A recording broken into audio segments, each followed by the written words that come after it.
What if your husband told you he forgot your ticket to Santorini after using your money to fly his entire family there? What if his reason was blood family only, and you, his wife, were suddenly an outsider? I laughed, right there in the snow-covered car, and got out. That was the moment I decided to spend the next year showing him the true cost of underestimating me. I did not get Santorini, but I got my life back. My name is Hadley Torres. The heater in the SUV is blasting. A roaring, artificial warmth that does nothing to touch the ice forming inside my chest. Outside, Denver is disappearing under a thick, silent blanket of white. The snow is heavy, sticking to the windshield almost as fast as the wipers can clear it, blurring the quiet suburban street into a watercolor of gray and yellow lamplight. We are parked. We have been parked for 10 minutes. Logan hasn't turned off the engine, and he hasn't looked at me. He just stares through the frantic rhythm of the wiper blades. "So," I say, my voice sounding too loud in the confined space. "Dinner with your parents was fine. You've been quiet all night. What is it?" Logan shifts in the driver's seat. The leather groans. He rubs a hand over his face, a face I have loved for a decade, a face I suddenly feel I am seeing through a distorted lens. "Look, Had," he starts, and my stomach tightens. Nothing good ever follows. "Look, Had, about Santorini." My breath catches. The wedding. His sister Brielle's wedding. The trip I have been planning for 6 months. What about it? Did the resort call? Did we lose the booking on the infinity pool suite? He sighs, a sound of pure exasperation, as if I am already being difficult. No, it is just that things have gotten complicated with the venue. Brielle has been stressed. "Okay," I say slowly, waiting for the punchline. Stressing how? She wants to keep it intimate. The venue is smaller than they thought. They had to cut the list. He finally turns to look at me, and his eyes, the clear blue eyes that I always said look like the Colorado sky, are clouded. Shifty. "I think," he says, pushing the words out as if they physically pain him, "I think you are not going to come to Santorini." The hum of the heater fills the silence. The rhythmic thwack-thwack of the wipers seems to be counting down the seconds of my old life. "What?" I say. It is not a question. It is a flat, dead sound. It is just Brielle wants it to be a blood family only. That is it. That is the reason. He is talking faster now, gaining momentum, as if rattling off the lines will make them true. "It is not personal. Had, it is not about you. It is just a family thing. You get that, right? A blood family thing. Not personal." The phrase echoes in the space between my ears. It bounces off the walls of my skull, gaining absurdity with every repetition. Not personal. I feel a strange, hysterical bubble of laughter rising in my throat, and I have to swallow it down. It tastes like acid. I turn my body fully in the seat to face him. The seatbelt tightens across my chest. A sudden, appropriate constraint. "Blood family," I repeat. My voice is quiet. It is frighteningly calm. I seem to be observing this scene from somewhere above the roof of the car. "Exactly," he says, visibly relieved. He mistakes my calm for acceptance. He has always mistaken my patience for weakness. "See, I knew you would understand. It is just for the ceremony and the reception. It is this whole tiny little place on the cliff, and they are super strict about the numbers." I watch a single, perfect snowflake land on the windshield and melt. "Logan," I say, and the calm in my voice is so profound it scares me. "Do you remember who booked the tickets?" He blinks. "What? Well, yeah, you did. You are so good at that stuff. Had, the planning, I am," I agree. "I am very good at it. So good that I remember the exact charge to our joint account. The account that holds, let us be clear, about 90% of my income and 10% of yours. The charge was for $8,755.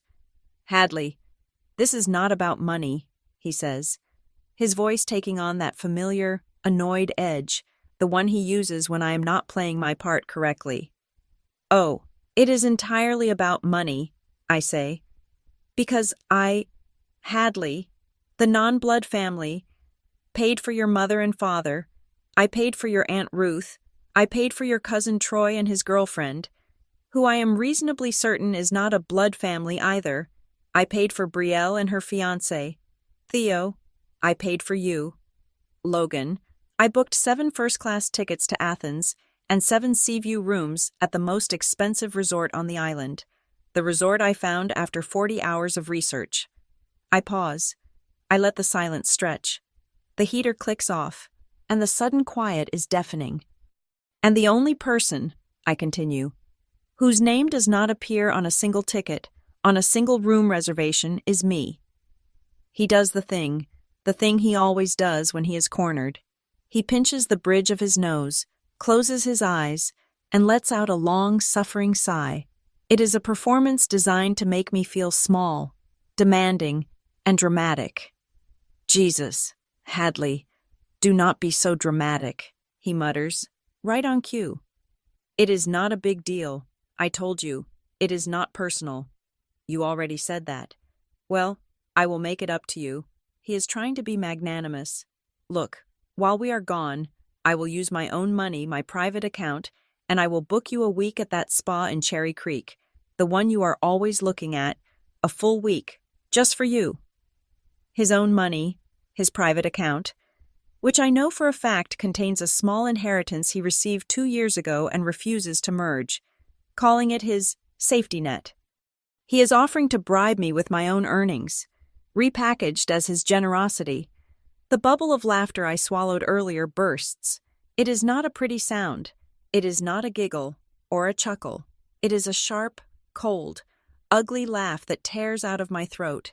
It sounds rusty, like a piece of machinery that has not been used in a very long time.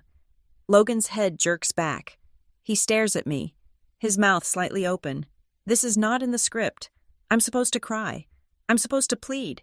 I'm supposed to ask him how he could do this to me, to us. I am not supposed to laugh. Hadley, he says, a flicker of genuine fear in his eyes.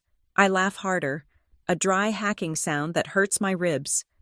A spa week, in Denver, in the snow, while you are in Santorini. Stop it, he snaps. You are being hysterical. Stop the car, Logan. What? We are stopped. We are right outside the... Let me out, I say. The laughter is gone. My voice is now as cold and flat as the pavement outside. Stop the car. Unlock the doors. Hadley, it is snowing. It is 10 degrees. Do not be stupid. Unlock the door. He hits the button, an angry, frustrated jab. I open the door. The blast of Arctic air is a physical slap, stealing my breath. It feels like a baptism. I step out of the SUV. I do not bother to zip my coat. The wind whips my hair across my face, and the tiny, sharp needles of snow feel like they are cleaning me. I pull my phone from my pocket. My fingers are already stiff, but I manage to dial. Who are you calling? Logan yells from the warmth of the car. Get back in. People will see you. I am calling Lena, I say. Turning my back to him, I face the empty street, the identical, sleeping houses. I am calling Lena Morales to come and get me. The phone rings once, twice. Lena always picks up. Because I am not, I say, mostly to myself, spending one more second in a car with a man who just made me the invisible sponsor of his family vacation. Hadley, for God's sake. His voice is a mixture of anger and panic. He is losing control of the situation. Lena picks up. Hey, H, what's up? You are supposed to be at movie night. Hey, I say, my voice shaking, but not with tears, with cold, with adrenaline. Change of plans. Can you pick me up? I am in Logan. What street is this? He just glares at me. I read the street sign under the hazy yellow glow of the lamppost. I tell Lena the cross streets. I will be there in 10, she says. No questions asked. That is Lena. I hung up. I stand there, under the light, the snow collecting on my eyelashes and shoulders. I am shaking so hard my teeth are chattering, but I realize, with a sudden, shocking clarity, that I am not just cold. A thought is forming in my head. It is crystal clear, sharp-edged, and utterly terrifying. If he can plan this, if he can sit next to me for months, watching me book, pay for, and plan a trip he knew I was not invited to, if he can do all that, the thought finishes itself. Then I can plan. 2. The black SUV idles by the curb for another minute, a dark shape in the swirling snow. I do not look at it. I just stare at the streetlight, at the halo of light it casts on the fresh powder. He does not get out. He does not roll down the window to plead. The brake lights flash red. The car pulls away from the curb, its tires crunching on the packed snow. He turns the corner at the end of the block and disappears. He leaves me, standing alone on a frozen street in the middle of Denver, and for the first time in 10 years, in the middle of the shock and the cold and the betrayal, I feel a strange, terrible, and exhilarating flash of freedom. It started 2 months ago, on a crisp October morning that felt a lifetime away from the ice-slicked street I was left on. I was at the kitchen table, laptop open. On the screen was the wireframe for a new boutique hotel's website, a project I was genuinely excited about. My second project of the quarter, the one bringing in the serious money. In my left hand, a mug of espresso, black and strong. The steam felt good in the cool morning air. Logan walked in, already in his suit. Though it was barely 7:30 a.m., he was knotting his stupidly expensive silk tie, the navy one with the tiny silver scales, and squinting at his phone. "Brielle locked it in," he said, not looking up. "She's decided. It's Santorini." I smiled, a real, genuine smile. "Oh, that is perfect for her." And it was. His younger sister, Brielle, was all ocean breeze and sun-bleached hair, a yoga instructor in Venice Beach who lived her life according to moon cycles and organic juice. She was a free spirit, and the idea of her getting married on a whitewashed cliff overlooking the Aegean Sea felt absolutely, perfectly right. "That is great," I said, taking a sip of coffee. "Tell her I am thrilled. I cannot wait." Yeah. He finally looked up, his face set in that pre-work stress look I knew so well. "Listen, I am absolutely swamped at the firm. This partner review is killing me. I am in at 6 and not leaving until 9. I just do not have the bandwidth for this." I already knew what was coming. The bandwidth for what? Logan. The planning, the flights, the hotel. He gestured vaguely with his phone. "Could you just handle it? Just book the flights and hotel for us. You are so much better at finding the deals anyway. For us, the two of us, a trip to Greece for his sister's wedding. Of course, I would—" "Sure, Logan, no problem. Just send me your passport details and any dates you are absolutely blocked off from." "You are a lifesaver, he said, already turning back to the hallway to grab his briefcase. He did not ask if I had time. He did not ask if I could fit it in with my own deadlines. He just assumed, and, like I always did, I made his assumption true. The problem is, "Just handle it for us," quickly became a different beast. An hour later, my phone rang. It was his mother, Marilyn. "Hadley, dear," she started, her voice all syrupy sweetness. "Logan mentioned you were handling the travel arrangements for lovely Brielle's little wedding. You are just so organized. A real godsend. You know, your father-in-law and I. We are just hopeless with those internet sites. Would you be a dear and just add our tickets to your booking? It will be so much simpler if we are all on the same flight." "Of course, Marilyn," I said, already opening a new tab. "I will find something with a comfortable layover." Before I could even get back to my design work, a text from Brielle herself popped up. Hadley sun emoji, wave emoji. So excited. "Heard you're a travel wizard. Could you pretty please book for me and Theo too? We'll pay you back. Also Aunt Ruth, and maybe Cousin Troy. Mom said it's better if it's all one big booking. You're the best." Heart emoji. And just like that, I was not just a guest. I was the unpaid project manager, travel agent, and logistics coordinator for the entire Mercer family's European vacation.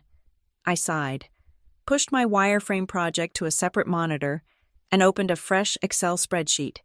My real job, the one that paid our mortgage, would have to wait. For the next 2 weeks, I lived in a world of kayak alerts, flight aggregators, and time zone calculations. I cross-referenced flights out of Denver, Los Angeles for Betrayal, and Boston for Aunt Ruth. I balanced layover times with ticket prices, proximity to the city center versus quiet, comfort versus cost. Then came the resort. Betrayal had a vision. It had to be Instagrammable. It had to have that iconic blue and white view. And crucially, it had to have an infinity pool. I spent hours. I'm not exaggerating. Probably 40 hours, unpaid. I read blogs. I scoured reviews on a dozen different sites. I emailed concierges to ask about sunset visibility. I finally found it the Perivolos Paradise, a 5-star hotel carved into the cliffs of Oya. It was breathtaking. It was absurdly expensive. It was perfect. I presented the spreadsheet to Logan one evening. He glanced at it for maybe 30 seconds.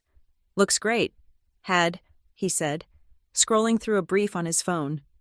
"Whatever you think is best, just pull the trigger." So I did. I sat at my computer, the same kitchen table spot, and I pulled the trigger. I opened our joint checking account. I stared at the balance. Most of it was from my last 2 freelance contracts, my work, my late nights, my creativity. Logan's salary from the firm was solid, but after his student loans, his car payment, and what he called his essentials, which included a frankly embarrassing amount spent on lunches and whiskey, what he contributed to the joint account was a fraction of what I did. Yet, to hear him tell it at family dinners, he was the provider. He was the one making it all possible. I was the one with the cute little design business that kept me busy. I clicked on New Transfer. I moved the money to the credit card. Then I went to the travel site. 7 tickets, 7 rooms, Brielle and Theo, Marilyn and Frank, Aunt Ruth, Cousin Troy, and Logan. My finger hovered over the Confirm Payment button. The total stared back at me. $8,755.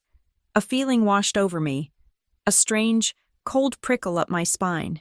It was a tiny, fleeting sensation, like signing a contract without reading the fine print, like agreeing to terms I did not fully understand. I shook it off. This was family. This was marriage. This is what you do. I clicked the button. A cascade of confirmation windows popped up. "Congratulations. You are going to Santorini." The next morning, Logan was knotting that same silk tie. He leaned over, kissed the top of my head. It was a distracted, papery kiss. "Did you get the flights handled?" he asked. "All done," I said, sorting through the flood of confirmation emails and itinerary attachments. "All 7 of you are confirmed. I even got you all in the same row block for the long-haul flight. See, what would I do without you? You are a rock star." He grabbed his briefcase and his phone, before he even reached the door. He was already deep in an email, his thumb scrolling furiously. He was gone. I was left alone at the table, surrounded by the digital receipts of my own erasure. I told myself it was fine. This is what a partnership is.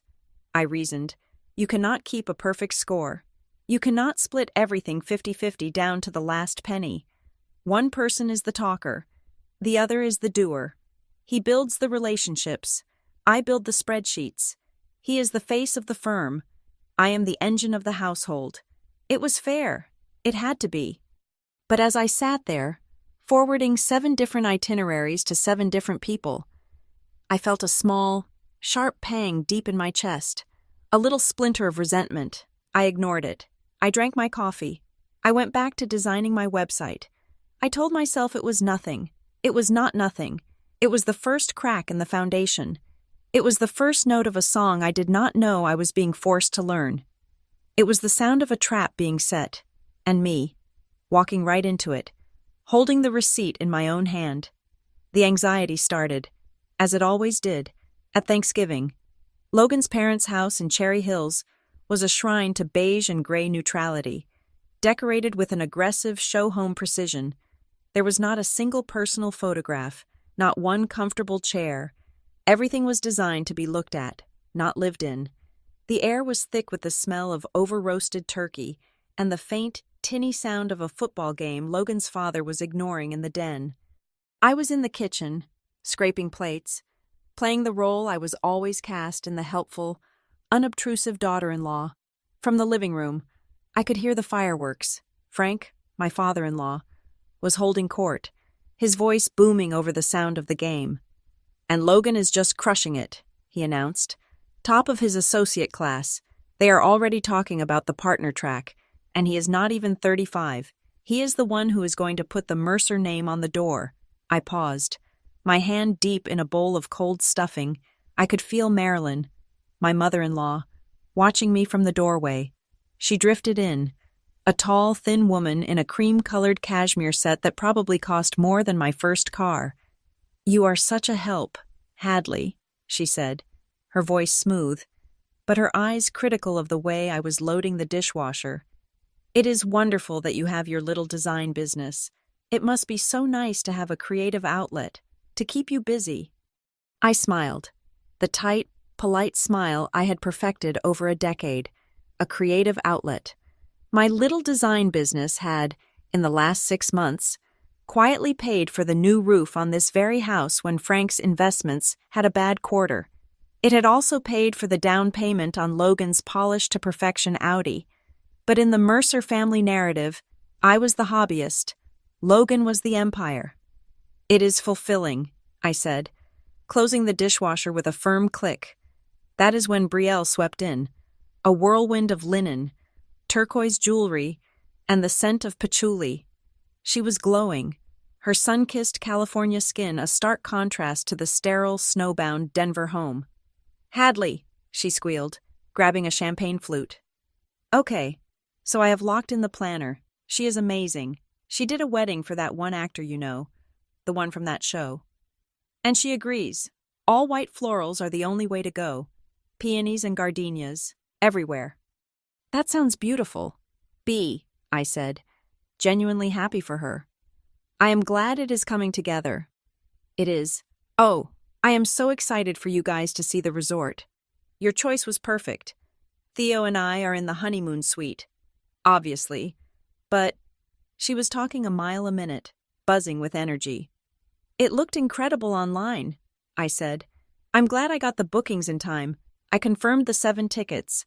I just need you and Theo to let me know if you want the king bed or the 2 doubles they offered for your room." She stopped, mid-sip. Her smile wavered. Just for a second. She put the flute down on the marble island. 7, she said. She frowned, a tiny, confused wrinkle between her brows.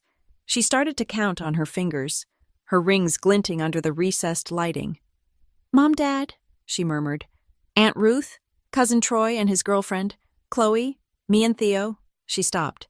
"That is 7, right? 7. She looked up at me, but the bright energy was gone, replaced by a careful, guarded expression I had never seen on her before. "Wait," she said. "That is 7, but what about Logan? And what about you that makes 9? A cold, heavy object dropped from my throat to the pit of my stomach. "What? No, I just meant the 7 of you. I booked 7. My mind was racing. 7. The charge was for 7. I had the list. Marilyn, Frank, Aunt Ruth, Troy. But the airline had needed passport information. I remembered getting it from all of them, except I. I tried to laugh, but the sound caught in my throat. "I must have miscounted the group. I will just check the email when I get home. I have been so fried with work." My heart was starting to beat too fast, a frantic drum against my ribs. "I do not even think I booked Logan's yet. I never got his passport information. He kept forgetting to send it to me." "Oh," Betrayal said. She would not meet my eyes. She picked up her champagne flute and stared into it. "Yeah, maybe that is it." "Why, what is wrong?" "Nothing," she said, too quickly. "It is just fine. It is probably just a miscount." "Betrayal," I said, my voice lower. What is it? She looked around, as if to make sure Marilyn was not listening. It is probably nothing. It is just that Logan mentioned something weird to me on the phone last week when he was asking about the venue. What weird thing? Just something about how the venue was really strict and how they had to limit the numbers. She took a quick, nervous sip. He said something about it being better to just keep it to the blood family. You know, no plus ones or non-relatives, to keep it simple. She finally looked at me, her eyes wide with a plea. But I just assumed he was kidding. I told him that was insane. You are not a plus one, Hadley. You are his wife. You are your family. Blood family. The word hung in the air, sterile and sharp, like a scalpel. I am sure he was kidding, I said, my face feeling stiff. You are right. I am just tired. I probably just messed up the booking count. Yeah, she said, nodding, desperate to believe it. Totally. That must be it. I excused myself. I walked, not ran, to the guest bathroom down the hall, the one with the embroidered hand towels that were clearly just for show. I locked the door, turned on the tap, and gripped the cold porcelain edges of the sink. I stared at my reflection. My mascara was slightly smudged. My smile, when I tried to force one, looked like a grimace. Why would he even joke about that? Why is my presence, my place as his wife, even a vague topic? Why did he never send me his passport information? I took a deep breath.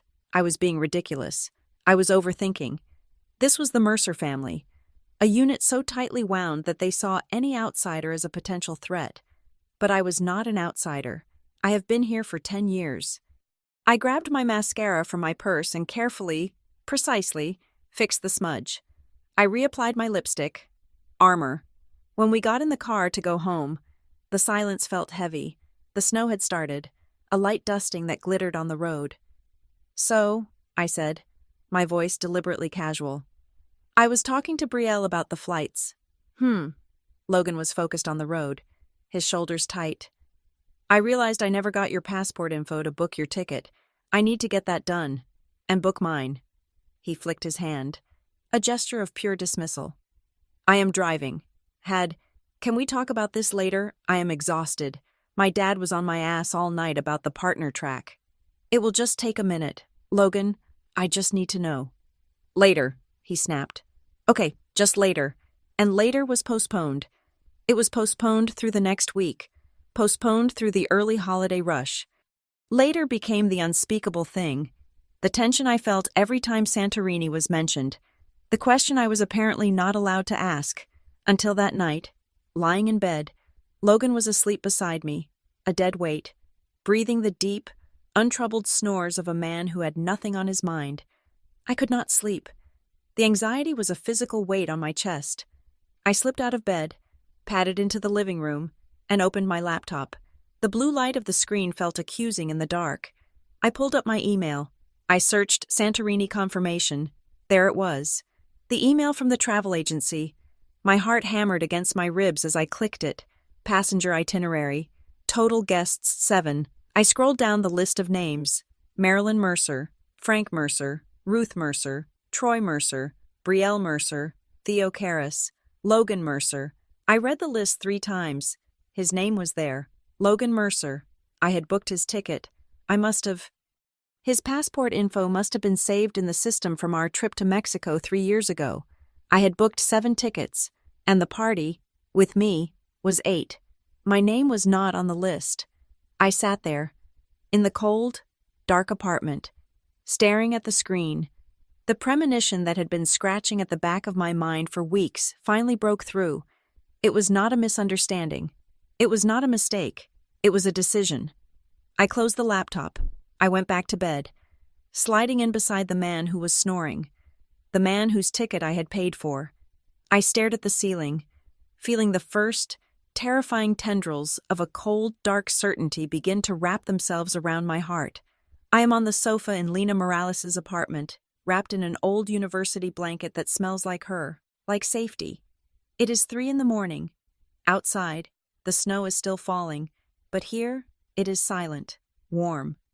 Lena crashed an hour ago, after forcing a mug of tea with too much honey into my hands and making me promise I would try to sleep. I did not try. My laptop is on the coffee table. Its gentle hum is the only sound in the room. My fingers are trembling, but not from the cold anymore. I am about to do something I have never done in 10 years of marriage. I opened a new browser window. I type in Logan's email address. I move to the password field. I pause. Hadley Logan 2015. Our wedding anniversary. He set it up this way. Years ago, when he was still an associate and needed me to check his calendar for him. We should not have secrets. He had said, smiling that easy, brilliant smile. Full transparency. The irony burns, tasting like ash in my mouth. I type the password. I hit enter. The screen flashes. Authenticating. The inbox loads. It feels like a violation. It feels like breaking into a house. Only the house is my own. I click the search bar. My first instinct is to find proof I am wrong, to find a logical explanation. I type Santorini. The results flood in. Itineraries, confirmations, the ones I already saw. But then, older ones. I scroll down, past my own bookings. My eyes landed on a thread from 3 months ago. Subject, re-guest list. Jitters. It is an email from Logan to his mother. Marilyn. My blood runs cold. I clicked it. Marilyn's email is first. Logan. Darling, I am thrilled about Brielle's choice, but I am worried about the dynamic. Are you sure Hadley understands how to blend in? She can be a bit sensitive about feeling like an outsider. It might be simpler for everyone if this is just a core family trip. I stop breathing. She can be a bit sensitive. I scroll down to Logan's reply, sent from his phone, late at night. Mom, I will handle it, he wrote. You are right. It is just better if she stays home. It keeps things simpler, and honestly, it avoids any drama. No offense to her, but this is blood. I will find a way to let her down easily. I will just tell her the venue is tiny. I have to read it 3 times before the words stabilize. He did not just agree with her, he validated her. It is just better if she stays home. He has been planning this for 3 months. My shaking hands click back to the search results. Another thread. This one is with Brielle. Subject venue capacity. I open it, a sense of dread closing around my throat. This one is from Logan, to his sister.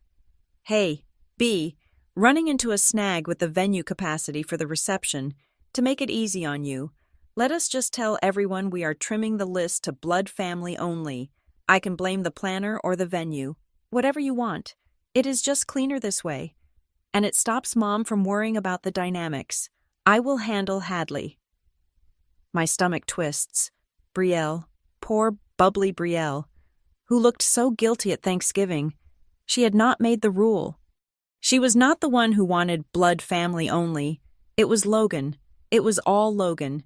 He built the entire lie, blaming his sister, blaming the venue, blaming tradition, all to manage his mother and get what he wanted.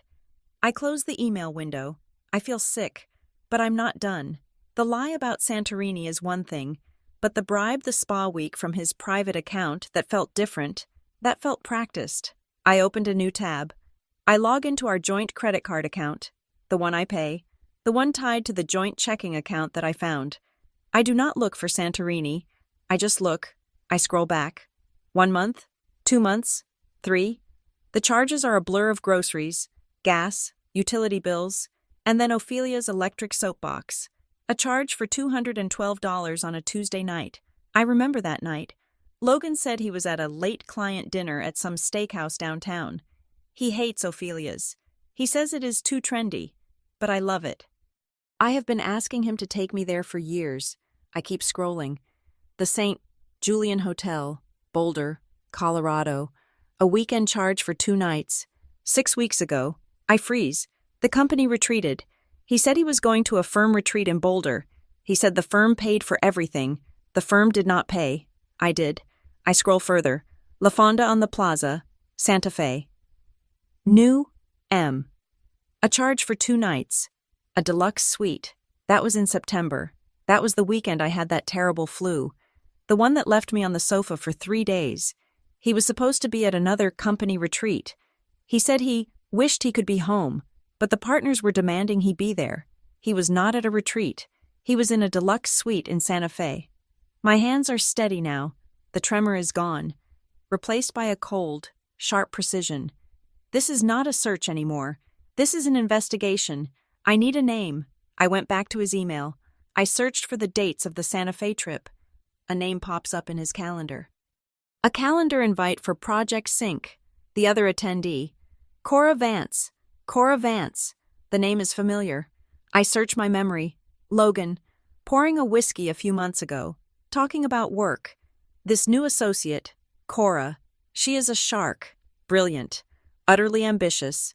She gets it. He had said it with a kind of detached admiration. I had filed it away as nothing. I type Cora Vance into his email search bar. Hundreds of results.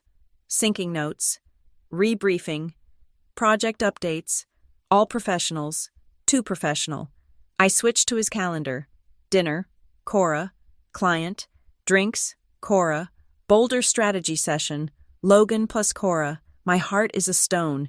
He was so proud of his seamless ecosystem. He loved that his laptop, his phone, his tablet were all synced, his iMessages, all backed up to the cloud. For safety, he always said. I open the Messages app on my laptop. It syncs. I scroll down until I find her name, Cora, the blue bubbles and the gray bubbles. I scroll up. I found the night of the client dinner at Ophelia's. Cora. That was amazing. I cannot believe you have never been there. Logan, I know. I just needed the right company. Hadley would have hated the music. I scrolled to the Santa Fe weekend. Logan, just landed. Heading to the hotel. Cannot wait to see you. Cora, hurry up. This robe is not going to wear itself. I feel the bile rise in my throat. This weekend I was sick. The weekend I was texting him. Telling him I missed him. I keep scrolling. My thumb moving with a mechanical, numb precision. I need to see it all. I need to know the bottom. I found a conversation from last week, the week after Thanksgiving. Logan, God, Hadley is being so clingy about this Santorini trip. She just does not get it. Cora. The blood family thing, Logan, yeah. She just does not understand the pressure. She does not get what it takes to make a partner. I need someone who is on my level. Not a part-time designer who thinks a client changing a font is a 5-alarm crisis. Part-time designer. The rage that hits me is so pure and white-hot it almost blinds me. My part-time business. The little creative outlet that Marilyn scoffed at. The hobby that just paid for the roof over his parents' heads. The little business that was funding his life. I scroll down. I hit the bottom. The message that finishes it. Cora. Are you sure this is smart, booking these trips on the joint card? Logan, it is fine. She never checks the details. Just the total amount at the end of the month. She is too trusting. Besides, she just paid for the entire Santorini trip for my whole family, dropped over $8,000 and did not even blink. I did not have to spend a dime of my own money. Cora. My God, you have her trained well, Logan. See you in the Aegean. Think of it as our pre-honeymoon. Our pre-honeymoon. Trained well. I do not collapse. I do not throw the laptop. I do not scream. I sit up straight on Lena's sofa. I sit up very, very straight. The woman who was crying in the snow. The woman who was humiliated and abandoned. She is gone. In her place is someone else. Someone I do not recognize, but someone who is terrifyingly clear. I realize, with a sudden, sickening jolt, that every time I tell myself, he is just stressed. It is the firm. He does not mean to be dismissive. Every single time I was gaslighting myself, I was doing his work for him. That ends. Tonight, I get up from the sofa. I walk to Lena's desk in the corner. I plug in her old, dusty printer. The machine whirs. A low growl in the quiet apartment. I go back to the laptop. I start with the emails. Logan and Marilyn. Click, print. Logan and Brielle. Click, print. I go to the credit card statements. The Saint, Julian in Boulder. Screenshot, print. The La Fonda in Santa Fe. Screenshot, print. Ophelia's. Screenshot, print. I go to iMessages. Clingy. Part-time designer. Trained well. Our pre-honeymoon, screenshot, print, a small, warm pile of paper grows in the printer tray. It is a stack of evidence. It is a tower of his betrayal, documented in black and white. I find an empty manila folder in Lena's desk drawer. I slide the papers inside. They fit perfectly. I picked up a black Sharpie, on the tab, in my clearest, steadiest handwriting. I write 2 words. Year 1, Santorini. 2 days later. I was not at Lena's. I was in a high-rise office in downtown Denver, sitting in a chair that was surprisingly comfortable and cost more than my first sofa. The room was all glass and light, with a commanding view of the mountains, a view that screamed expensive and serious. Across the desk sat Simone Alvarez. She was not the kind of lawyer Logan respected. She was not an old-money, good old boy. She was a sharp, impeccably dressed woman in her 50s, with intelligent eyes that missed nothing and a reputation for surgically dismantling narcissistic husbands. I had the Year 1 Santorini folder on my lap. "Tell me," she said, her voice calm. She had not looked at the clock once. I opened the folder. I started with the Blood family email. I laid it on her polished mahogany desk. I followed it with the credit card statements, using a pen to circle the Santa Fe and Boulder hotel charges. I laid out the iMessages, the part-time designer. They trained well. I finished with the pre-honeymoon and the dropped-over $8,000 texts. I lined up the printed pages in a neat, undeniable row. Simone read. She did not sigh. She did not offer me tissues. She just read, her expression hardening from professional interest to a cold, controlled fury. When she finished, she stacked the papers, tapping them into a perfect, neat pile, as if aligning the evidence for a jury. She looked up at me, and her eyes were not sympathetic. They were something better. They were angry at me. "Hadley," she said, leaning forward, "I want you to be very clear on what you're looking at. This is not just a man having an affair. This is not just a betrayal." She tapped the credit card statements. "This is financial abuse. He did not just cheat on you. He used your labor, your talent, and your earnings to finance his infidelity. He stole from you. He made you the investor in his affair." The words financial abuse hit me harder than pre-honeymoon. All my life, I was the good one, the responsible one. I paid the bills. I managed the money. I made the plans. I thought I was being a partner. I was just being a target. "Colorado is an equitable distribution state," Simone continued, her voice all business. "That does not mean 50-50. It means fair. And I will argue that what is fair is you being compensated, dollar for dollar, for every cent he siphoned from your joint accounts for this Cora Vance. Before we even begin to divide the other assets, we can subpoena his firm's records, his private account. We can trace every dinner, every hotel room, every flight." The idea of a long, public, nasty fight made my stomach churn, seeing Marilyn's face in court, having Cora Vance on the stand. "But," I said, my voice quiet, "what if I do not file?" "Not yet." Simone raised an eyebrow. "He thinks I am hysterical," I said, the cold clarity from Lena's apartment returning. "He thinks I am a part-time designer who is too trusting. He thinks I am dramatic, but ultimately weak. He thinks he won." "And what do you think?" "I think," I said, "I want him to keep thinking that. I want him to get on that plane. I want him to go to Santorini with his mistress, on my dime, thinking he is the smartest man in the world. I want him to be at his absolute highest, his most arrogant, and then I want the floor to disappear." A slow, appreciative smile spread across Simone Alvarez's face. "A let-him-win strategy, bold, risky. It gives him time to move assets." "He will not move assets," I said, "because he thinks I am stupid, and because he is too arrogant to believe he will ever face consequences. He will just see me as the wife who finally, tearfully, accepted her place." "All right," Simone said, leaning back. "If we do this your way, we do it with a plan, not emotion. From this moment on, you are a strategist. What do you need? First, I said, I need to become financially independent, as in, today. That afternoon, I walked into a different bank, a small, local credit union where I did not have a history. I opened a new business checking account under my own name, Hadley Torres Designs. I used my parents' address in another state for the statements. I went back to Lena's, logged into our joint account, and looked at the balance. My last client payment had just cleared, a big one.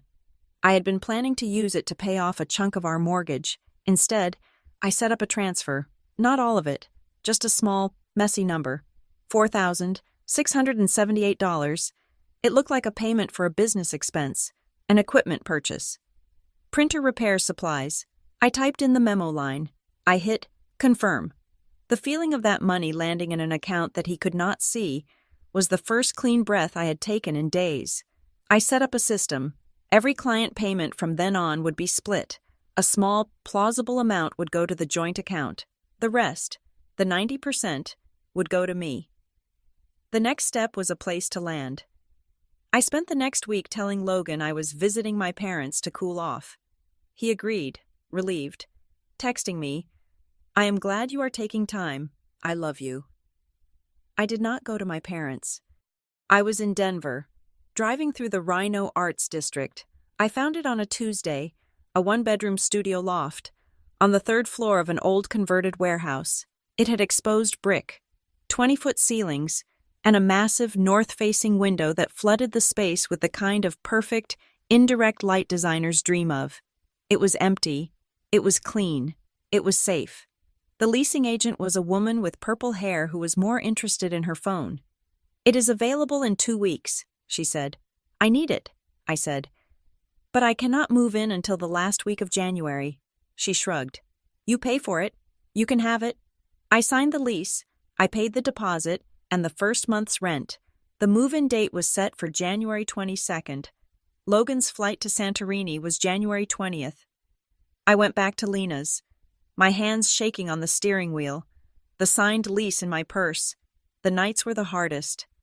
The planning was a fortress, but the grief was a flood, and some nights it washed over the walls. Some nights I would curl up on Lena's sofa and just break. I would cry until my head throbbed, not for the man Logan was, but for the man I thought he was, for the 10 years I had invested, for the life I had been so proud to build. The future I saw, with kids, with a shared history, was now just a smoking crater. On those nights, I would open my laptop. I had a new document, separate from the legal files. It was a simple timeline. January 20th. Logan flies to ATH. January 21st. Call moving company confirm. January 22. Move-in day. 9:00 a.m. January 23rd. File petition with the court. Serve Logan via email. Certified mail to his office. I would stare at that timeline until the crying stopped. It was a lifeline. It was a reminder that this was not just an end, it was an extraction. I also started a new journal, a real one, with a leather cover. On the first page, I wrote reasons I stayed and times I chose him over me. I started listing them. The time I turned down a job in New York because he was not ready to leave Denver.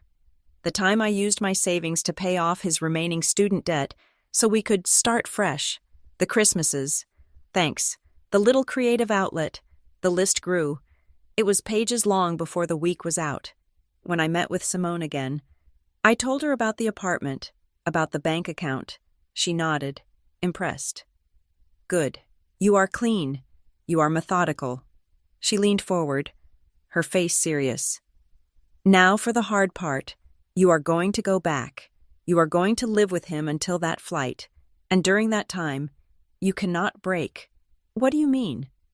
I mean, no drunk texts, no passive-aggressive comments about Greece, no accidental sighs, no sudden tears when he talks about his mother. You cannot, under any circumstances, show your hand. He is a lawyer. Hadley. He is arrogant, but he is not stupid. If he suspects you are planning, if he suspects you have a lawyer, He will lock down his assets so fast your head will spin. You have to be the woman he expects you to be, the loving, slightly wronged, but ultimately forgiving wife. You have to play the part of your life." She looked me dead in the eyes. "This is not about revenge. This is about your future. Do not let one moment of anger cost you the next 30 years. Can you do that?" I thought of the man I loved. I thought of the man who had trained me. "Yes," I said. "In this plan, my feelings are not in the email." "Good," she said. "Now, let us talk about the day he flies." I went back to the apartment that night. After 3 days at Lena's, I walked in, and he was on the sofa, surrounded by takeout containers. Looking lost and slightly pathetic, the prodigal wife had returned. He looked up, his face a mixture of relief and defensiveness. "Hadley," he said, standing up. I played the part Simone and I had rehearsed. I let my shoulders slump. I looked at the floor. I made my voice small. "Logan," I said, "I am so sorry." I let a single, well-timed tear escape. I was getting good at this. I was just so stressed from that project. I overreacted in the car. It was awful of me. I get it. I do. It is Brielle's day. It is a family. Sometimes family has to come first. I should not have made it about me. The relief that washed over his face was so profound, so immediate, that it almost made me laugh. He crossed the room and pulled me into an embrace, burying his face in my hair. "Oh, God, he breathed, his voice muffled. "I knew you would get it. I knew you would. I have been miserable. I don't know what I thought." He bought it, every last, pathetic word. He was so convinced of my weakness, so steeped in his own narrative of my compliance, that the performance was not even difficult. I was the good wife, and the good wife, always, eventually, understood. "I will make it up to you. I promise," he said, pulling back to look at me, his eyes full of that sincere, manipulative warmth I used to find so charming. "You do not have to," I said, wiping my fake tears. "You just go. You have an amazing time with your family. Enjoy it. Enjoy it for both of us." "And you?" he asked, still cautious. "I am fine, honestly," I said, manufacturing a weary but brave smile. "I will probably just stay here, lock myself in the office, and get ahead on that new coffee shop rebrand. It will be good for me. No distractions. And you?" I added, as if the thought had just occurred to me. "You have to promise to take so many pictures of the ocean for me. All the pictures." "I will," he said, kissing my forehead. "I will take 1,000,000. The performance was complete. The curtain had come down. The next 3 weeks were a masterclass in the domestic arts of a double life. By day, when Logan was at the firm billing hours, meeting with clients, having pre-honeymoons in his mind, I was a machine. I started with the boxes. I went to the liquor store and got a dozen empty cardboard boxes. I brought them up one by one, through the service elevator. In the back of our large, walk-in closet, I began the great sorting, my books, the heavy art history textbooks I had kept from college, the ones he always complained about, took up too much space. They went into a box, my design manuals, my collection of first edition novels, boxed, my tools, my Wacom tablet, my backup hard drives, my specialized pens, my high-end scanner. He would not even know they were gone. He did not know what half of them were. Boxed. My clothes. I had surgery. I left the entire Hadley Mercer wardrobe, the modest cashmere sweaters, the sensible dark-wash jeans, the bland cocktail dresses I wore to his firm's holiday parties. I took my clothes. The leather jacket I bought with my first-ever paycheck, the vintage concert t-shirts, the boots I loved, one by one, the boxes filled. I sealed them with packing tape and, with a thick black marker, I wrote one word on each donation. I stacked them neatly against the back wall of the closet, behind his oversized golf bag. They looked, to the casual eye, like nothing more than a long overdue spring cleaning. While the boxes filled, I worked at my scanner, I sat at my desk, the door to the office locked, and digitized my entire life, the mortgage documents, showing my down payment contribution from my inheritance, the bank statements from the last 10 years, highlighting the transfers from my business account that covered our joint expenses, the emails from his parents, thanking me for paying for their new roof, the credit card receipts for his Audi, the student loan payment confirmation, showing my part-time business had paid off his law degree in one lump sum. I was building a second, identical file to the one in Simone's office. This one lived on a thumb drive, which I kept in my wallet, nestled right next to my driver's license. When Logan came home, I would be at the stove, making his favorite pasta. The apartment would smell like garlic and basil. "Rough day?" I would ask, turning to kiss him, my face a mask of wifely concern, and I would watch him. I really watched him. Now that I knew the truth, the lies were so obvious, so clumsy. I could not believe I had missed them. He would be texting under the table while we ate. "Just a client," he would murmur. "This deal is blowing up." I would just nod, sympathetically. Of course, more wine. I would watch his eyes as he scrolled through his phone, the tiny private smile that would cross his face when, I knew, a message from Cora Vance appeared. His sudden late nights. "Gotta go back to the office." This brief is a killer. His Thursday night client meetings, which always ran late and left him smelling faintly of a perfume that was not mine. I documented it all. I kept a new private calendar on a secure app. 7:14 p.m. Text from CV client, 9:02 p.m. Late meeting at firm. He even started bragging. He was high on the success of his con. "You know," he said one night, swirling his whiskey in a glass I had bought him, "I think this is my year. They are really looking at me as a partner. I have been building a relationship with a few very big clients. It is all about personal connections. You know, they trust me." I knew exactly what personal connection he was talking about. I knew Cora's father was a senior partner at a rival firm, and Logan was likely using her for information as much as she was using him for his wife's money. "That is amazing, Logan," I said, putting my hand on his arm. "You have been working so hard. You deserve it." I filed that away. 2. The partner leverage.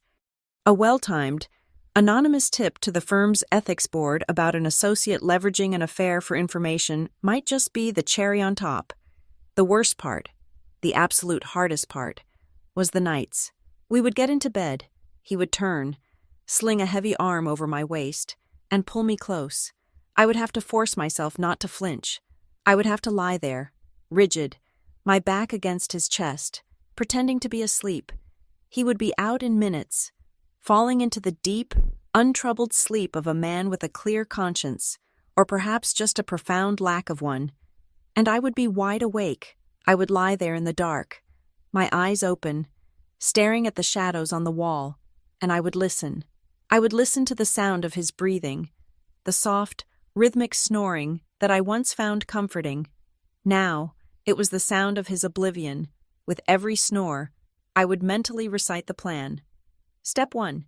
He gets on the plane. Step 2. The movers. Step 3. The filing. I would run through the timeline, over and over, until the first gray light of dawn started to creep in through the blinds. One afternoon, he came home early, a rare occurrence. I had been careless. I was in my office, on the laptop, and I had been looking at the Perivolous Paradise website, the one I had booked for them. I was staring at the 3D map of the resort, at the little icon for the honeymoon suite. I heard his keys in the door, but it was too late to close the window. He walked in, loosening his tie. "Hey, had the meeting got—" "Oh," he stopped. Seeing the screen, he saw me staring at a map of Santorini. A normal husband might have seen guilt. A normal husband might have felt a pang of remorse. Logan just saw his victory. He walked over, stood behind me, and kissed the top of my head. "What are you looking at?" I did not turn around. I smiled, a soft, melancholy, and utterly believable smile. I pointed to the cluster of white buildings on the cliff. "Just this," I said, my voice just a little twisted. I was reading the reviews. You are all going to love it. People say the sunsets from that terrace are so beautiful.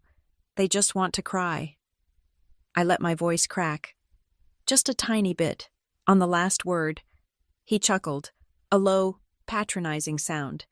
He rubbed my shoulder. "Aw, I will take a video of it for you. I promise.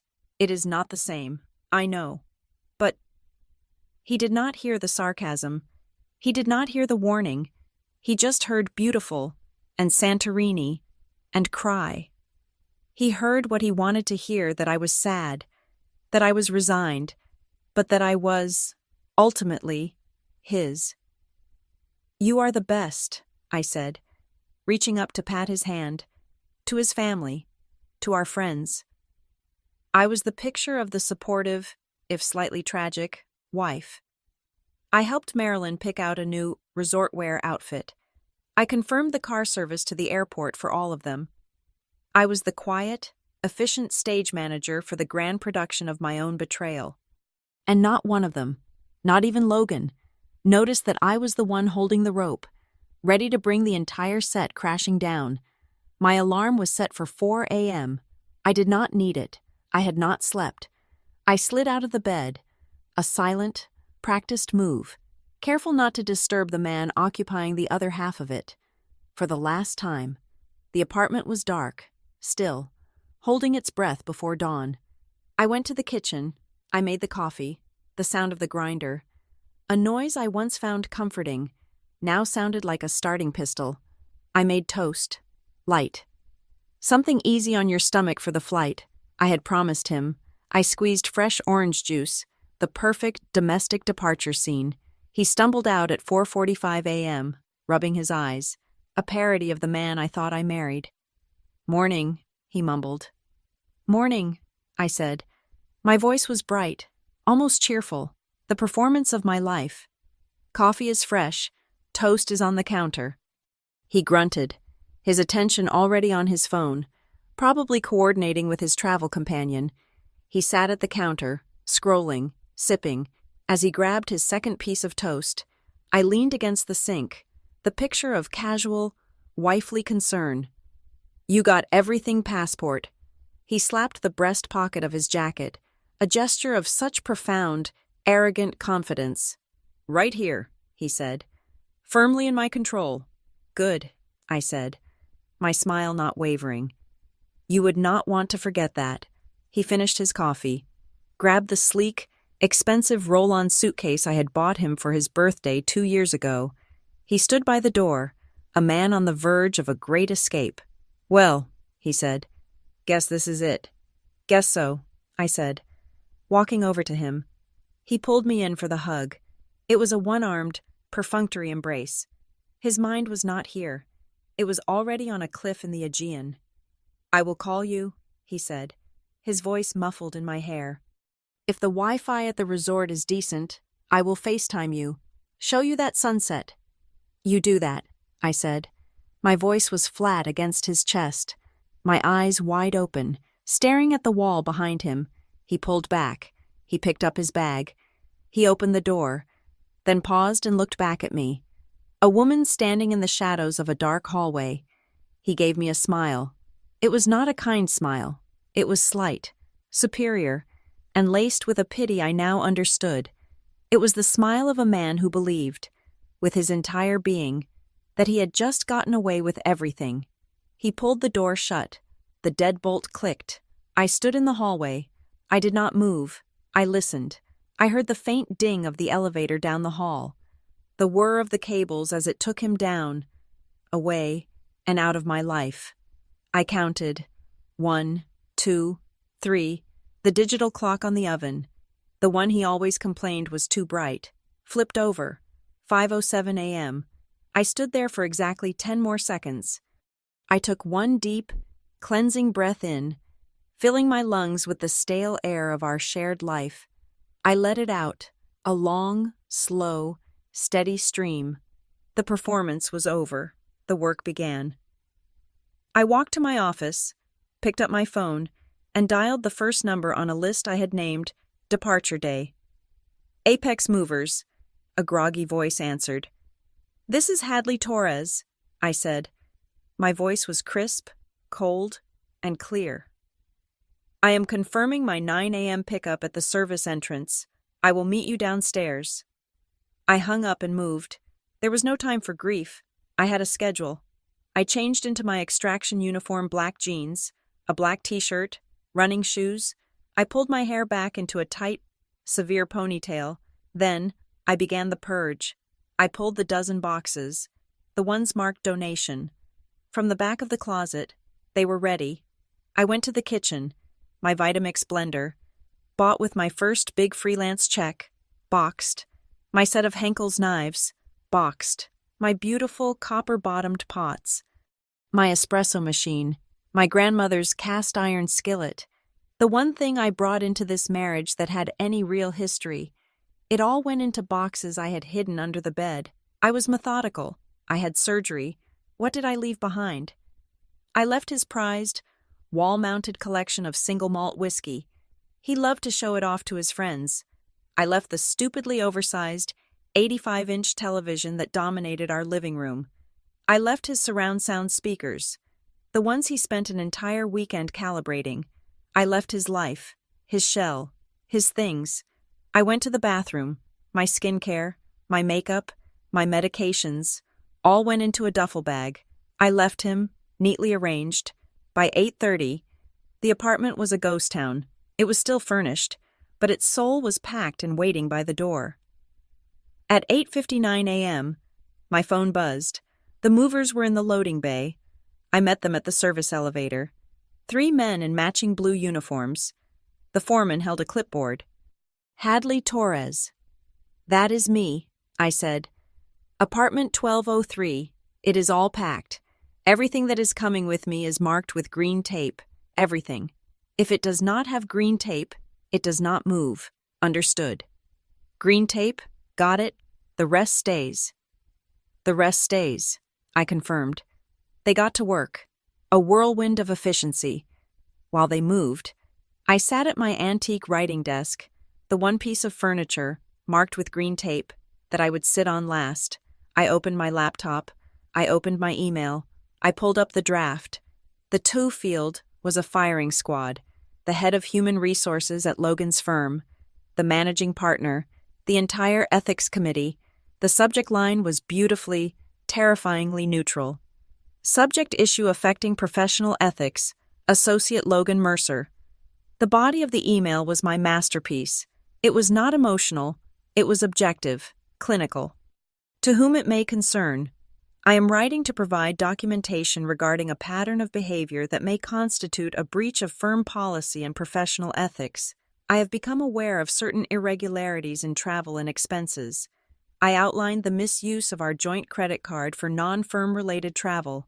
I attached the PDF, Year 1, Santorini, the hotels, the flights, the pre-honeymoon text.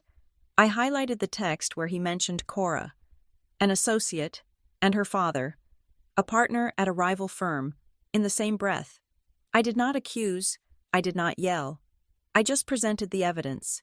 I provide this information as a concerned party, assuming the firm would want to be aware of any potential liabilities or ethical conflicts involving its associates. Sincerely, Hadley Torres. My finger hovered over the send button. I could hear the sound of packing tape being ripped, the heavy thud of a dolly on the hardwood floor. I clicked send. The email was gone. The bomb was in the mail. Ma'am, the foreman called from the doorway. That is the last of it. We are ready for you. 1 minute, I said. I shut the laptop and slid it into my backpack. I walked to the kitchen island. The granite was cold. This was the place where I had planned his sister's wedding, the place I had paid for my own humiliation. I took the white envelope from my backpack. Inside a copy of the divorce petition, filed by Simone's associate at 8 a.m. this morning. The screenshots, a printout of the email I had just sent to his firm, and on top, a single, short, tear-free letter. Logan, you were right.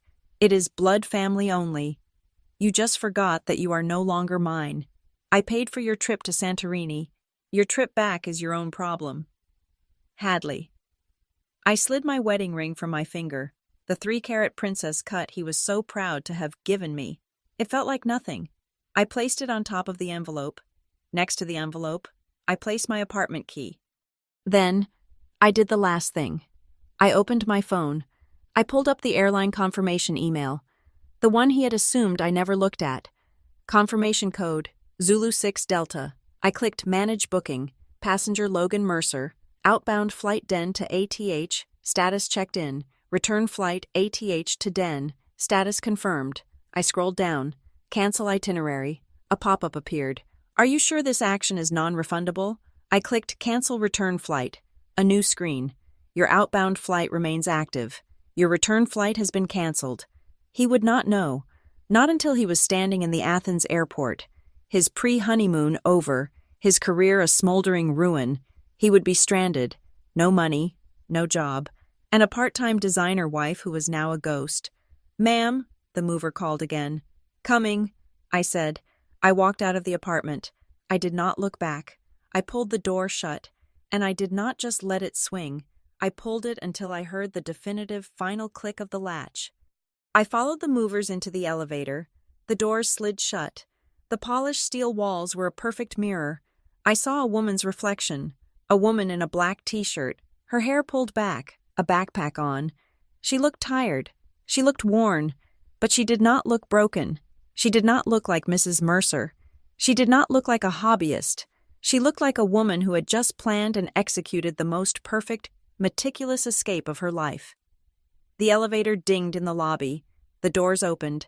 I walked out into the bright, cold, blinding January morning. The new apartment is a kingdom of echoes. It has 4 walls of exposed brick, a concrete floor, and 20-foot ceilings. The giant, north-facing window looks down on a quiet street in the Arts District, right above a small coffee shop that smells like roasted beans and cardamom. The movers left my few possessions in a neat pile in the center of the room. My desk, my bed frame, my drafting table. A dozen boxes marked with green tape. It is not a home. It is a blank canvas. That night, I did not unpack. I just assemble the bed frame, throw the mattress on it, and crawl under the one blanket I brought. The building is strange. It groans. The pipes tick. I can hear the faint sound of music from another apartment. I listen to the unfamiliar sounds. I smell the faint, clean scent of the empty room, and for the first time in what feels like a decade, I fall asleep in less than 5 minutes. I sleep, deeply. I wake up to my phone vibrating on the floor. It is day 2. It is buzzing with a ferocity that tells me the dominoes have started to fall. I have a new rule: I do not answer calls from numbers I do not know. This one is from a number I do not recognize. But the +30 country code is a dead giveaway. Greece? I let it go to voicemail. 5 seconds later, a new icon pops up, a voicemail. I press play and put the phone on speaker. Logan's voice, tinny and distorted, fills the empty studio. It is not the confident, charming voice he uses. It is a ragged, sharp-edged bark. Hadley, what the hell is going on? What did you do? I am trying to pay for breakfast and every single one of our cards is declined. Our joint account is frozen. I just got an email. Hadley from the managing partner, asking me to explain a list of ethical breaches. They called me in the middle of Brielle's wedding week. What the hell did you do? You betrayed me in the middle of my family's trip. Call me back. Call me back right now. The voicemail ends. I stare at the phone. You betrayed me. The sheer, unmitigated gall of it. The audacity. I press the 7 key. The automated voice says, voicemail deleted. I stand up. I stretch. The sun is streaming through the massive window, and I have work to do. I start unpacking. As I'm setting up my desk, the phone buzzes again. A text. This one is from Brielle. Hadley. I don't know what is going on, but all hell has broken loose here. Logan is a wreck. He's been on the phone for 6 hours, screaming. Mom and Dad are furious. Purple fuming. They keep saying you ruined my wedding. A new message pops up before I can respond. And Cora? That woman from his office? She's here, she was here, as his +1, and since this morning, she's completely disappeared. She didn't come to the family breakfast. She's not answering her phone. Everyone is staring. This is a nightmare. Hadley, my whole wedding is a nightmare. My fingers hover over the keyboard. I feel a genuine, sharp pang of pity for Betrayal. She is the collateral damage. Her perfect, sun-drenched, Instagrammable wedding is all overshadowed by her brother's arrogance. But then I feel something else, a cold, hard line of resolve. This is not my fault. I did not pack Cora Vance in his suitcase. I did not lie to his sister. I did not make him bleed our joint account dry for a pre-honeymoon. I am not the villain here. I am just the one who finally turned on the lights. I text her back, Betrayal, I am so truly sorry for what this is doing to your wedding. You don't deserve this, but this is not about you. This is a consequence of Logan's choices, not mine. Please, try to enjoy your day. She does not text back. I put the phone on silent and placed it on the other side of the room. I spend the rest of the day building my new life. I assembled the flat-pack IKEA shelving. I set up my drafting table by the window. The light perfect. I created a mini office in the corner. With my mood board, the one I used to hide in our spare room, now hung proudly on the brick wall. I am not a part-time designer here. I am the CEO. The next day, I made 2 calls. The first is to a new client, a startup that needs a full branding package. They found my portfolio online. What is your project rate? The founder asks. I look around my new, empty studio. I think of the part-time insults. I think of the $8,000 for Santorini. I calculate the number in my head, the real number, the one based on 10 years of experience and a portfolio that kicks ass. Then I add 20%. My fee for a full identity package is $15,000, I say. My voice does not shake. There is a pause. Okay, the founder says. That is more than we budgeted, but your work is exactly what we want. Let's do it. Sending the contract now. I hung up. I have just made, in one project, what Logan earns in a month. The fear I always had, the fear of out-earning him, of making him feel less than, evaporates. The second call is harder. Ro's office, a kind voice says. Hi, I say. I would like to make an appointment. For me, Hadley Torres. Dr. Ro is a woman in her 60s, with a warm, no-nonsense face and a deep, comforting voice. I sit in her comfortable, plant-filled office. So, she says, tell me why you are here. Hadley, I am here, I say, because I just left my husband, and I need to understand why I let myself become his personal banker for a decade. I need to understand why I kept saying, it is just stress, when he was stealing from me. I need to understand why I felt guilty for being good at my job. She nods slowly. Well, she says, it sounds like we have a lot of good work to do. I walk out of her office an hour later, feeling like I have just had a deep tissue massage on my soul. It hurts, but it is a good hurt. The rest of the week passes in a blur of work and healing. I am building a brand. I am building a life. On Friday, the phone buzzes again. The +30 number, another voicemail. I am almost curious. I press play. The voice is different. The rage is gone. It has been replaced by something worse, panic. Hadley, pick up the phone. He sounds ragged. He is not in a quiet room. I can hear the robotic, multilingual announcements of an airport. Athens. Hadley, they are doing an internal investigation. They are talking about clawbacks. Cora is a complete mess. She is saying I coerced her. She is trying to save her own skin. And, Hadley, what did you do on the flights I went to check in for the flight home? There was no ticket. There is no reservation. It is gone. Hadley. The PNR was for all of us. You canceled the whole thing. He is starting to hyperventilate. I am stranded. I am in Athens. And I have no money. And I do not have a flight home. You did this. You cannot just leave me here. After 10 years. How could you be so cruel? Cruel. The word hangs in the sunlit air of my studio. I laugh. It is not the ugly, rusty laugh from the car. This one is clean, It is light. It is genuine. Cruel, I think, is convincing someone you love them while you use their money to take your mistress on a pre-honeymoon. Cruel, I think, is blaming your sister for a lie you invented. Cruel, I think, is calling a woman a part-time designer while her work pays for your entire life. This is not cruel. This is just cause and effect. I deleted the voicemail. Later that night, I am scrolling through Instagram, a new post from Betrayal. It is a photo of her and Theo, kissing. The Santorini sunset is behind them. It is a beautiful photo, but her smile does not reach her eyes. She looks strained. I scroll through the other photos in the carousel. Her and her parents, all three of them forcing smiles. Her and her bridesmaids. Noticeably absent from every single photo, Logan. His absence is a story in itself. I tap the comment button. I do not mention him. I do not mention the drama. I just write, congratulations. Betrayal, you look breathtaking. That sunset is everything. I put my phone down. I look around my studio, at the boxes that are now unpacked, at the life that is now mine. And I get back to work. The first few months were a reconstruction. The snow melted, and the sharp, bright green of a Denver spring pushed its way up through the mud. My life was doing the same thing. The news about Logan came to me indirectly, which was a blessing. I was in a pitch meeting with a new potential client, a woman who ran a competing law firm.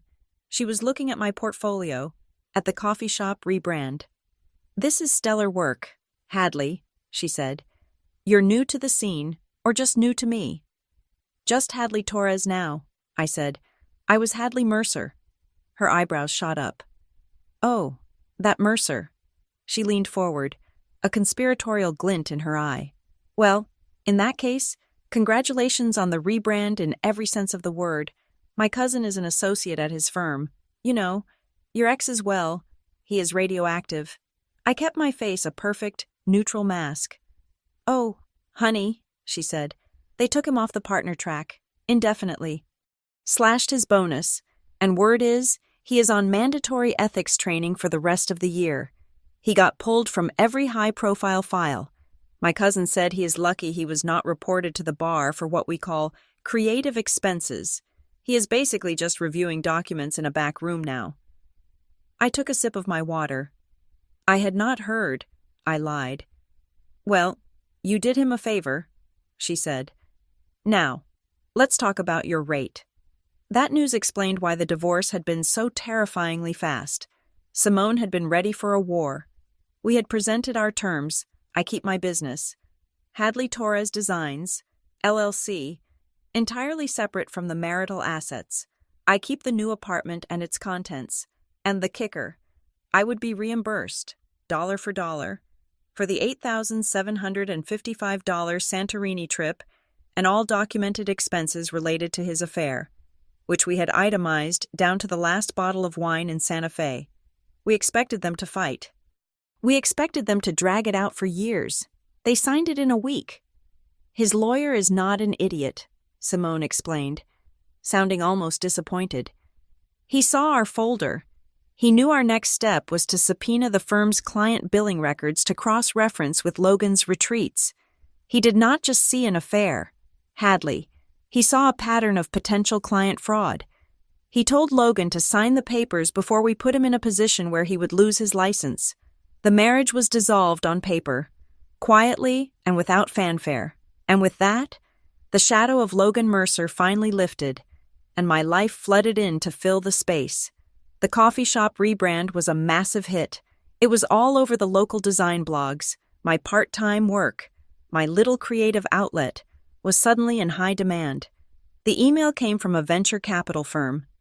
"We have a client, a new mental health app called Breathe Easy.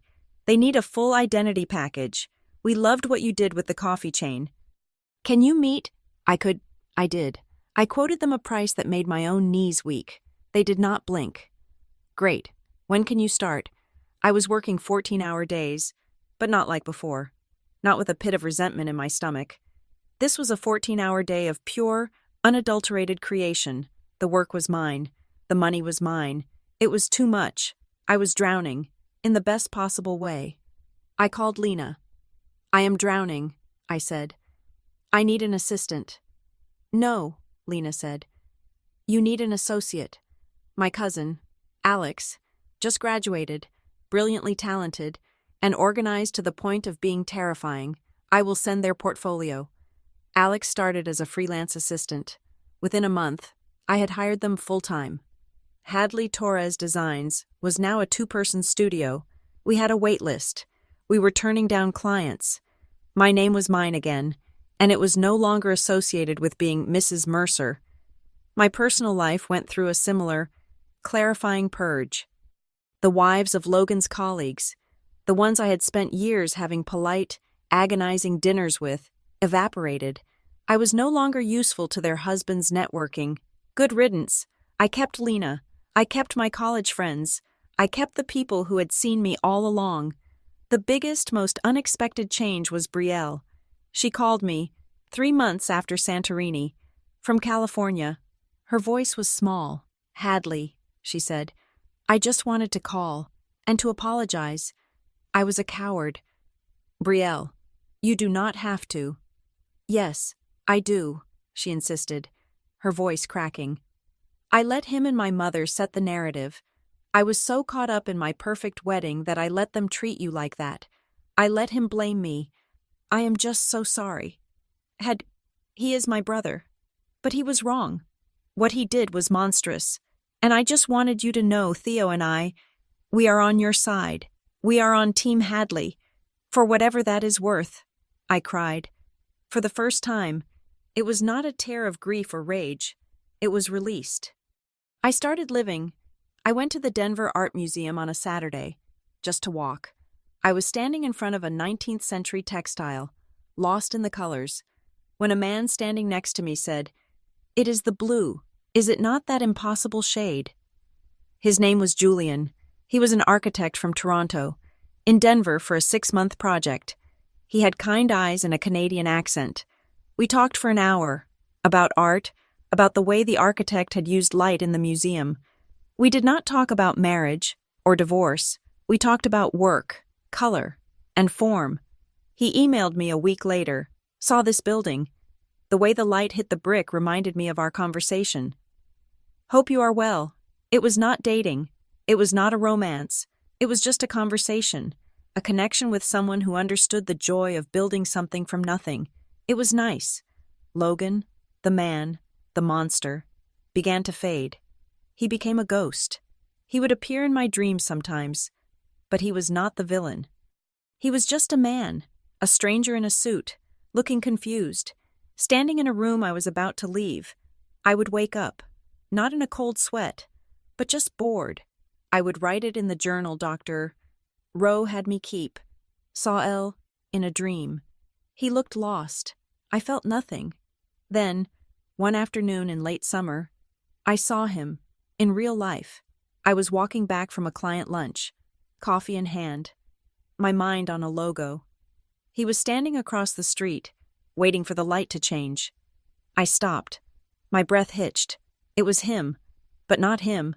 The man I remembered was 6'2", all polished confidence and expensive suits, a shark. This man was gray. His suit, which I recognized, was wrinkled and hung loosely on him. His hair was messy. His shoulders were slumped. He was looking at his phone, but not with the focused intensity of a partner-track lawyer. He looked tired and small. The light changed. He shuffled across the street with the rest of the lunch crowd. He did not look up. He did not see me. He passed within 10 feet of me, a ghost in broad daylight, and vanished into the crowd. I stood there, waiting for the wave of panic, the rage, the grief. Nothing came. He was just a man, a sad, tired man in a wrinkled suit. He was a character from a story I was not living in anymore.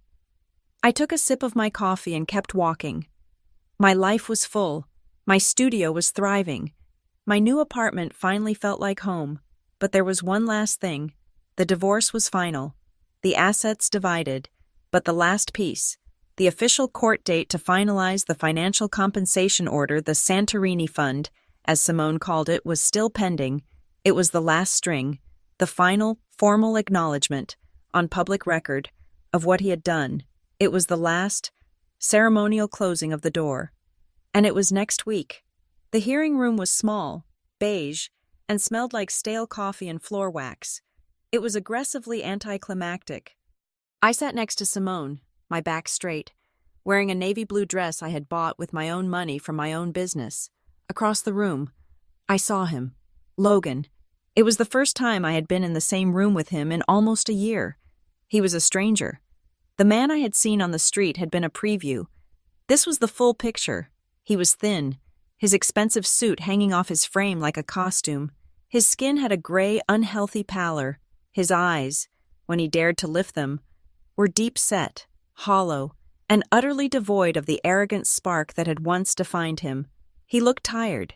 He looked beaten. He looked irrelevant. His lawyer, a man who looked as weary as his client, was droning on.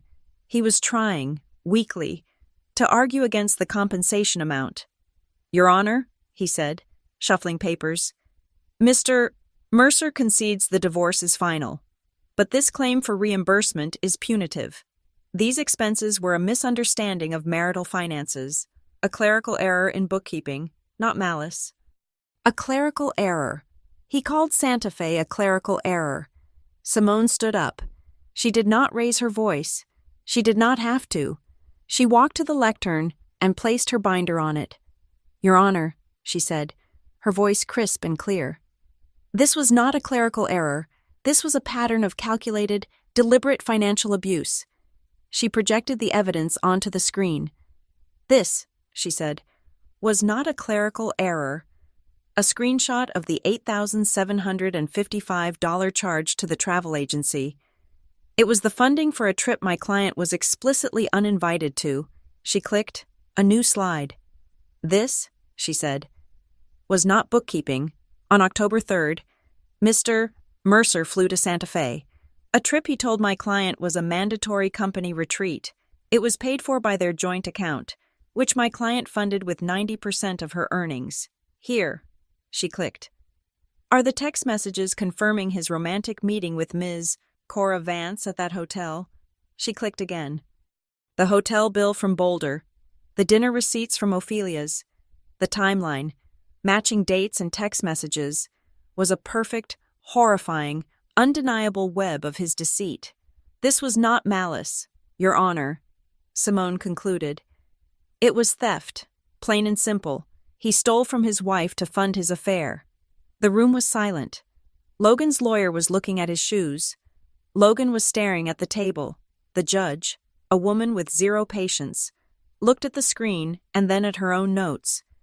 "The evidence is comprehensive, but it seems to hinge on the testimony of a third party who is not." "Your Honor," the court clerk interrupted, "the court did issue a subpoena in this matter. Given the potential professional crossover and the ambiguity of Mr. Mercer's financial relationship with his firm, we call Ms. Cora Vance." Logan's head snapped up. I saw his face go from gray to ghost white. He looked like he had been shot. I glanced at Simone. She gave me a tiny, almost imperceptible smile. She had done this. Cora Vance walked in. She was not the shark-like power broker I had imagined. She was a young woman in a simple, conservative black dress. Her hair pulled back. She looked terrified. But she also looked determined. She looked like a woman who was here to save the last remaining shred of her own career. She was sworn in. The judge's clerk was direct. "Ms. Vance, were you aware of Mr. Mercer's financial arrangements for these trips?" Cora took a deep breath. She did not look at Logan. She looked only at the judge. "Yes," she said. "I was—" "And were you aware that he was using a joint account, funded by his wife?" "Yes," she said. "I questioned it. I told him it was reckless. Using the joint card and blurring the lines with his firm's expense accounts. I told him it was a massive risk." "And what was Mr. Mercer's response?" Cora looked down. Her voice was quiet, but every person in the room heard her. "He laughed. He told me, he said, Hadley is too busy with her little design hobby. She's too trusting. She will never leave. She's trained." "Trained," The word hung in the sterile air, an epitaph for my former self. The judge looked at Logan, her expression cold. Logan was shaking. He was vibrating with a silent, impotent rage. His knuckles were white. "You," he suddenly yelled. His voice was a ragged croak. He was pointing at Cora. "You lied, you were in on it. You used me." Then he turned, his wild, hunted eyes finding me, sitting there, silent. "And you," he roared, lurching to his feet. "This is all your fault." His lawyer was trying to grab his arm, to pull him down. But the dam had broken. 10 months of humiliation and failure were pouring out of him. "If you had not sent those documents," he screamed, his voice cracking, pointing a shaking finger at me, "if you had just kept your mouth shut, I would still have my career. I would still have my shot. You ruined me. You did this." He had just confessed to everything in front of a judge. He admitted the documents were true. He admitted his career was the only thing he ever cared about. He admitted his own guilt in one pathetic, self-immolating tantrum. "Mr. Mercer?" The judge's voice cracked like a whip, but it was too late. "That is enough." The room was dead silent. Logan sank back into his chair. A broken man. Finally, publicly. Defeated by his own words. The ruling was swift. The judge did not mince words. Based on the overwhelming evidence provided, and Mr. Mercer's own clarifying statements in this courtroom, the court finds entirely in favor of Ms. Torres. She was granted full reimbursement, every dollar.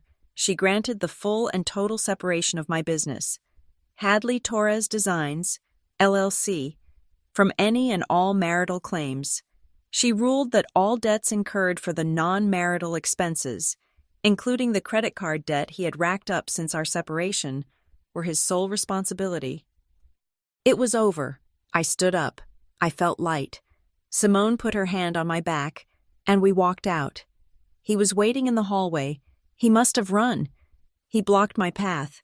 His face was a mask of desperation and disbelief. "Hadley," he whispered. His voice was hoarse. "Hadley, please, I know I messed up. I know I was wrong, but you did not have to. You did not have to ruin me. My career is over." I looked at him, really looked at him, the man I had loved, the man I had feared, the man who had called me his part-time designer. He was just a hollow thing. "I did not ruin you, Logan," I said. My voice was quiet. It was not angry. It was not triumphant. It was just true. "I just pulled back the curtain. It is not my fault what you built could not stand the light." I stepped around him, and I did not look back. A few weeks later, I was in my studio, my own studio. I was standing in front of my closet, packing a new, sleek carry-on bag. My passport, with my name, Hadley Torres, sat on the bed. Next to it, a single plane ticket and a hotel confirmation. For one, to Santorini. I arrived. I checked into the Perivolos Paradise, the same hotel I had booked for them, but I had my own room, the one I had found during my research. The small, perfect white cave carved into the cliff, with a private balcony that hung right over the deep, impossible blue of the Aegean. I spent my days walking through the whitewashed streets of Oia. I ate fresh fish by the water. I spent my afternoons sitting on that balcony, in the sun. My laptop was open. I was working, but not in a hurry. I was designing the new brand identity for a non-profit organization, a group that provided legal and financial support for women leaving financially abusive relationships. Next to the laptop was my sketchbook. I was drawing again, not for a client, for me. The sun was setting. It was exactly as beautiful as I had imagined. That impossible, heartbreaking, cry-worthy sunset. The sky was on fire with orange and purple. I was watching it, the wind salty on my face, when my phone buzzed. A text from Julian. "One day, you have to take me to that place you're in. It looks like heaven." I smiled. I looked out at the water, at the last sliver of sun disappearing into the sea. I typed back, maybe. But this time, if I bring someone, they will be there for me. Not instead of me. I put the phone down. I closed my laptop. I just sat there, breathing. That last night in Santorini, I thought about that $8,000, the money I had spent on a trip I was uninvited to. It was not a loss. It was not a theft. It was the price of my admission. It was the cost of my freedom. I looked back on the year, on the woman I was in that snow-covered car, and I realized that betrayal, that one moment of brutal humiliation, was the single greatest investment I had ever made. Thank you for listening to my story. Please comment below where you are listening from. I would love to connect and share our thoughts. Please subscribe to Zoe Revenge Stories, like the video, and give it an extra boost by hitting the hype button so this story can be heard by more people. And that wraps up today's story. Now we want to hear from you. Where are you watching from? Drop your city or country in the comments, and let's see how far these stories reach. If this story moved you or gave you chills, give it a like, share, and subscribe for more powerful stories. One last thing, rate the story from 1 to 10 in the comments. Your feedback helps us bring you even better ones next time. Thanks for watching. We appreciate you being part of this storytelling journey.